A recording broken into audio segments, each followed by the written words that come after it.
各位，今天的世界正在被一种极不稳定的均衡所支配，它不再是冷战意义上的阵营对抗，也不是全球化高峰期的互相依赖，而是一种介于合作和冲突之间的危险状态。在达沃斯多位学者讨论中，这一种状态被反复提及，却始终无法命名。美国与中国已经同时意识到彼此具备造成致命伤害的能力，关税、技术禁令、稀土、芯片和人工智能，每一项都不是单纯的经济工具，而是被陷入国家安全框架的战略杠杆。145%的关税并未迫使中国退让，反而加速了模型效率和系统创新的探索。这正是互相威慑的现实状态。它并不意味着稳定，则意味着谁都不敢轻易越线。而问题在于，这一种威慑并非建立在一个清晰的规则之上，而是建立在误判与情绪不断被压缩的空间里面。军事现代化、区域部署、网络渗透、情报对抗，所有的行为都在迫使彼此的红线，却没有足够的沟通机制来缓冲风险。而台湾正是这一个系统中最危险的触点，它不仅牵动军事安全，更牵动技术、产业和政治合法性的重叠结构。当人工智能成为下一轮生产力的核心，那芯片、数据、能源与人才都将被重新定义为战略资产。任何区域摩擦都会放大系统性的冲突。而与此同时，人工智能并非传统意义上的零和竞争，它正在重塑劳动力结构，治理方式与社会稳定的本身。曾经由全球引发的中产阶级焦虑，正在被算法和自动化进一步的加速。数字化的治理、平台化的管理、数据可追溯性，使得国家能力本身发生了质变，也让监管、伦理和安全成为跨国的难题。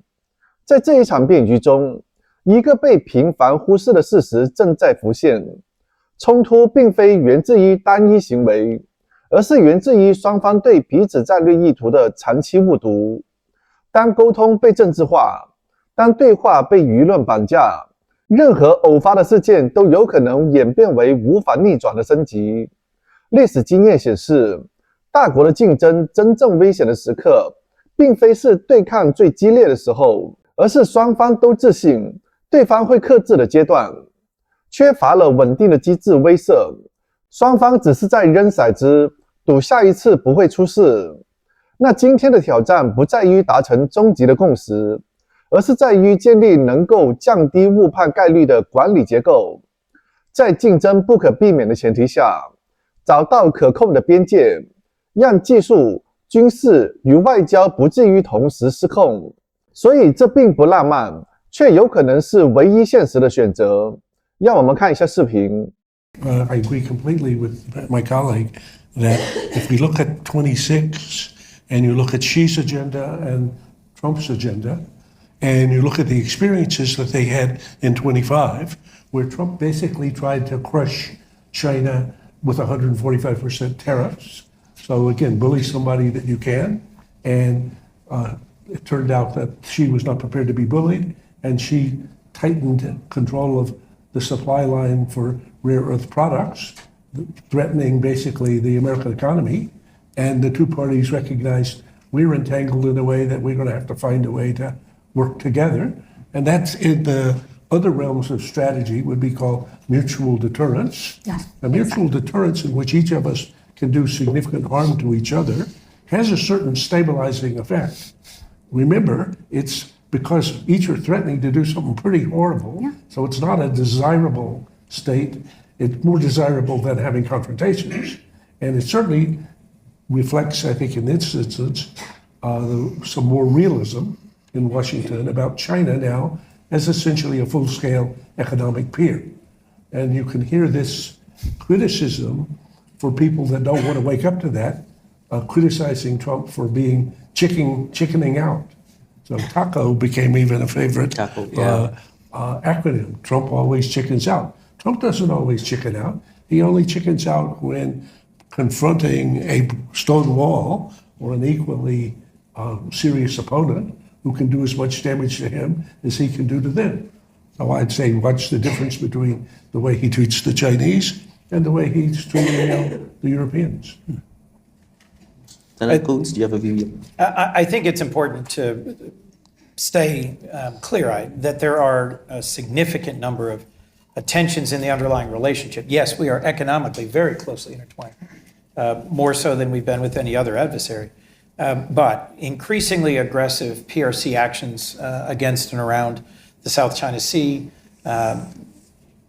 really compromising sovereignty of regional partners of ours, more and more aggressive actions towards Taiwan, crossing the middle line, deploying all the way around, sending an entire armada all the way around Australia, unprecedented infiltration of our systems, our communication systems, the use of surveillance and other technologies to compromise security, cyber attacks, the fentanyl that was mentioned earlier. There's a whole range of things that are irritants in the relationship. We could stabilize it if there were actions to reduce the irritants.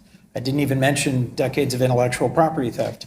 We have had a tense and difficult relationship, partly because we have fundamentally different political systems, and partly because we've been at different stages of development.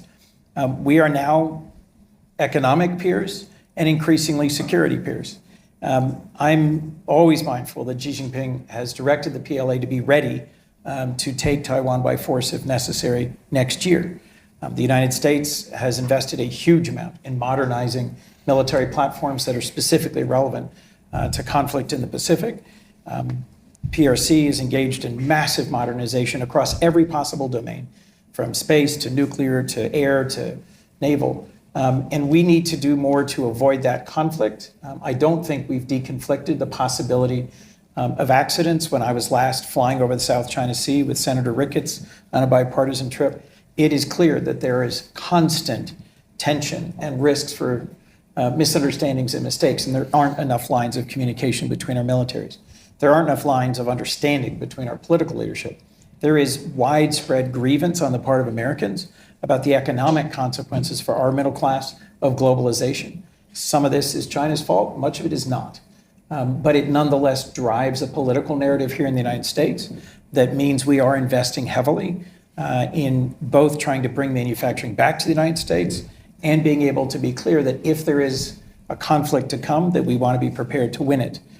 So we've got a lot of challenges. If we're going to try and find clear-eyed accommodation, lines of communication, the one that is most currently pressing is in the area that Kevin mentioned. We've talked about tariffs, we've talked about Taiwan a bit, but technology. AI is fundamentally changing how our world is, how work is, and if we've had a political earthquake in the United States because of globalization and the loss of middle-class jobs that has produced political anger, AI is going to accelerate that dramatically. So China has the advantages of energy, data, and skill, talent that make them at least a peer competitor in AI. We have chip design and chip manufacturing. This makes Taiwan doubly important. But as we race towards a world where AI is critical for everything, from commercial productivity to defense and intelligence and surveillance, I support actions that restrict the speed with which China can take advantage of new AI models and technologies in order to threaten the United States and its core interests. Therein lies a very difficult thing to manage with the PRC. And if President Trump hands away the partnerships that we have built over decades with our allies and partners, I think we will live to regret it as a country. Professor Tao, I was going to ask you, would you like to respond to some of the things that he said? Yeah, I'd like to, let me say, with all due respect, I wanted to talk about the whole story because maybe from, Senator, your American perspective, China is aggressive, assertive. But in many ways, China has been challenged. As you know, you just recently visited Taiwan. Taiwan's domestic political environment is worsening, and their repression of freedom of speech and arresting of people who dare to speak against the current ruling party within Taiwan. And also, China's response is always after when the pro-independence leadership in Taiwan trying to push forward with very radical agenda, which is a threat to both U.S. and China security. So I think for both of us, we can reach certain, create certain mechanism, reach certain strategic reassurance to maintain peace and stability in the region. But the precondition is that we need to also keep an eye on what they're doing within the island and trying to upset that possible agreement between the two of us. And also in terms of Philippines, we had agreement with the previous government. The new government basically tear up the agreement, and that's why China has been moving forward, trying to deter further aggression. And also for other things you mentioned, I think in particular I wanted to mention AI, which is, again, this is not a zero-sum game. For me, this is, on the one hand, maybe a strategic competition like the ambassador mentioned, but I think this is a common challenge. With the progress, with the fast leap forward of AI power, and particularly with President Trump mentioned the establishment or the construction of data centers, there will be an AI that will threaten the common security of humankind, not just leaving the US outside or China outside.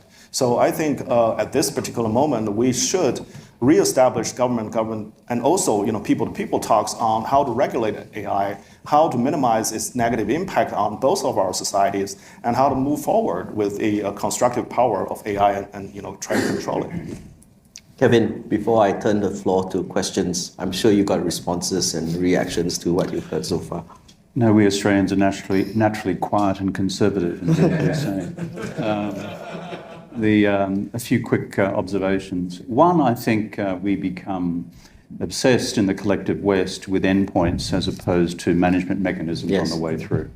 It's a problem of Cartesian logic. I think we're drawn towards Kantian idealist solutions as opposed to how we manage the pragmatic world on the way through. That's the first point. The second is, if we look therefore at what we're dealing with in the reality of US-China relations at the moment, we cannot mask the underlying fundamental differences in national interests which are here in the real world. I mean, number one, due deference to Zhao Hai, Xi Jinping is not a status quo politician. He's not a 保护现状，不在. Look at it domestically, look at it internationally. He wants to change the game. Number two, in terms of US-China relations, what he wants in the Indo-Pacific is for China to have a balance of power in the Indo-Pacific which advantages China rather than the current arrangements which advantage the United States. Number three, he does want to take Taiwan. That's clear. It's in the party's doctrines, in the political literature. It's every day and every week in the People's Daily and everywhere else. Number four, he wants to win the technology race in relation to the United States. You read the internal literature, it's very clear on that. In particular, on the 5 to 10 enabling technologies, of which the crown jewels is artificial intelligence. And on top of that, he would like to prevail in the foreign policy narrative across the world as being the responsible force for globalization, both in the global south, but also more broadly. The United States, with the exception of the last one, perhaps, disagrees with each of those propositions under administrations of both persuasions. Therefore, that's the strategic reality we're dealing with. So I go back to my proposition.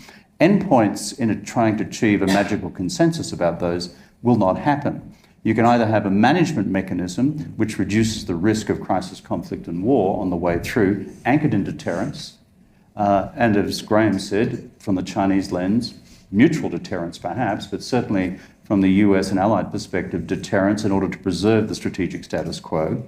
Management mechanisms around core interests, South China Sea, East China Sea, and Taiwan plus, as well as working out where you can collaborate and have no holds barred competition in the rest. And a mechanism, a machinery, perhaps between He Lifeng and Scott Bessent, and perhaps adding their national security officials who have comparable status in both systems to manage issues as they arise. Otherwise, it's like rolling the dice each morning and hoping it turns out okay by midnight. Once upon a time, there's a thing called strategic and economic dialogue. Yes. See what happened there. Angela, yeah. No, I'm not talking about that because that became complete bullshit. It's just true. I mean, it just became so, it was bigger than Ben-Hur. For these things to work in Kissinger's day, who many of us knew, these things were done narrowly with a core group of officials who were strategically literate, capable of affecting decisions. 2 or 3 on each side. That is not a 10,000 strong strategic and economic dialogue which goes on for eternity. Let me just underline one point on Kevin's. So if you look at as I've tried to study this over the period, if you look at the period, and it's an essential element that the two leaders have enough of an understanding of each other about the rivalry and about the constraints on the rivalry, but that's not sufficient. There need to be then at least one or two levels of their assistants who are in continuous, candid, private conversations about potential misunderstandings. And let me give a very good example.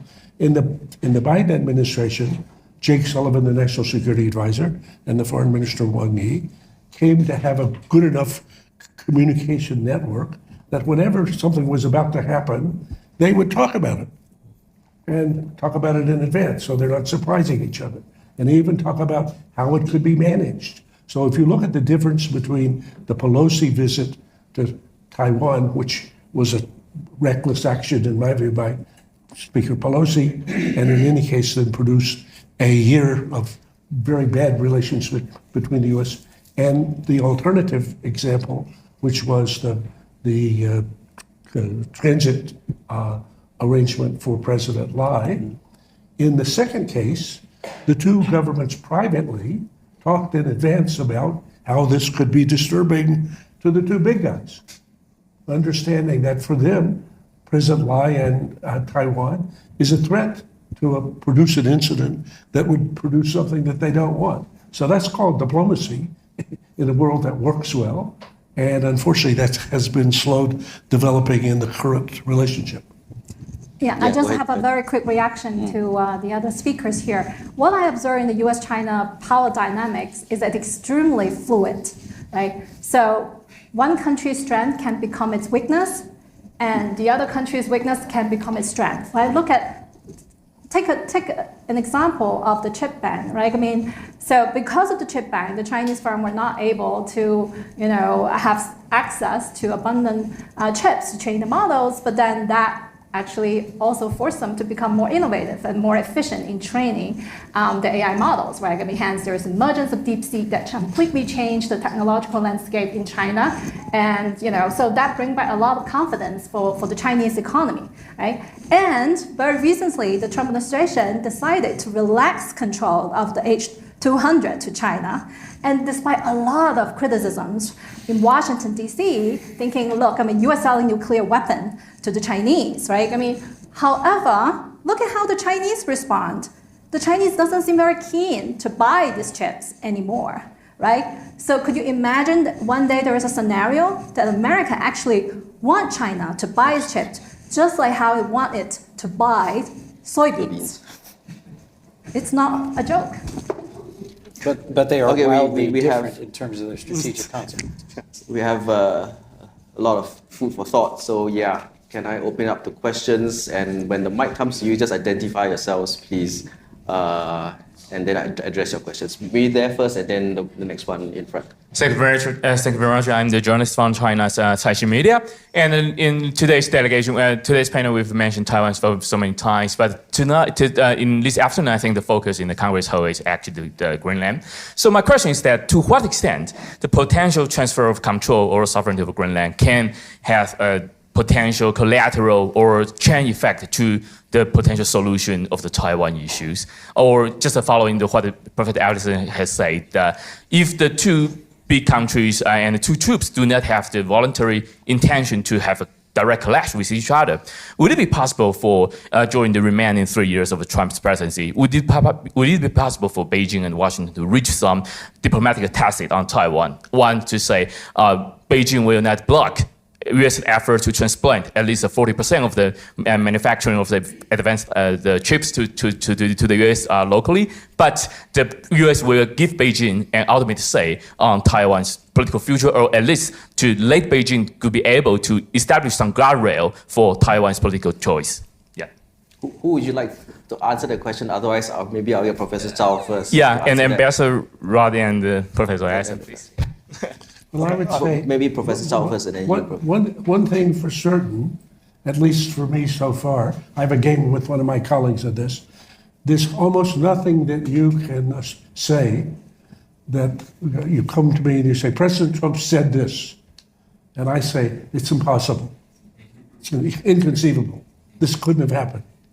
So he's very unpredictable and erratic. So, and the spectrum goes, I think, from the floor to the sky. So one, he could do. Secondly, I think that both he and she appreciate that Taiwan is a potential flashpoint for something that matters for the U.S. and China. And that's been a subject, that was a subject of conversation in the first term, about which they had some understanding. And I think it'll be a subject in this essay going forward. I think they will see Lai and his efforts to be as independent as he can be as a threat to both of them, and talk about it in something almost like those terms. So I could see before we're done here with a fourth communique that would be much more constraining. Now, what then would be a potential outcome? I don't know. I think that's an area for creative work by people in the world of diplomacy. Professor, maybe a quick response so we can get another question. Actually, Professor Ellison just mentioned what I want to mention. Maybe the best case scenario is a forced communique. But other than that, I want to set the record straight. Taiwan is part of China. So it's not up to whether China will go out there and take Taiwan. It's whether the pro-Taiwan independence people wanted to separate Taiwan out of China. And that's the precondition for China to use force. That's the only reason and the only thing that could initiate the use of anti-secession law in China.